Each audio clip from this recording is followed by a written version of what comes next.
నేను జస్ట్ ఇప్పుడే విజిట్ చేశాను.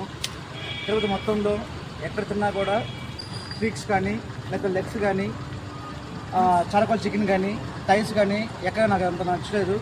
ఫర్ ద ఫస్ట్ టైం ఇది తిరుపతి మన లక్ష్మీపురం సర్కిల్లో పద్మావతి గ్రామం దాటంగానే లెఫ్ట్ సైడ్లో లెగ్స్ అండ్ థైస్ అని చెప్పి కొత్తగా ఓపెన్ చేశారు. చాలా బాగుంది. రేటు పరంగా పక్కన పెట్టినా కూడా టేస్ట్ మాత్రం ఆసమ్ ఎక్స్ట్రాడనరీగా ఉంది. తిరుపతిలో ఇటువంటి టేస్ట్ నేను ఫస్ట్ టైం టేస్ట్ చేస్తున్నాను. సో ప్లీజ్ ఫ్రెండ్స్, ఎవరైనా సరే మన వాళ్ళు ఎవరైనా సరే విజిట్ చేయండి. మళ్ళీ చెప్తున్నాను, లొకేషన్ వచ్చేసి శ్రీ పద్మావతి గ్రామానికి పక్కనే ఆనుకొని ఉంటుంది. ఇది లెగ్స్ అండ్ థైస్ అనేసి బ్రాండ్ నేమ్ వచ్చేసి మళ్ళీ చెప్తున్నాను, లెగ్స్ అండ్ థైస్. చాలా బాగుంటుంది. టేస్ట్ వైజ్గా అయితే ఎక్స్ట్రాడినరీ, బట్ ప్రైస్ పరంగా అయితే డబుల్ ఎక్స్ట్రాడినరీ. చాలా బాగుంటుంది. Please visit legs and thighs.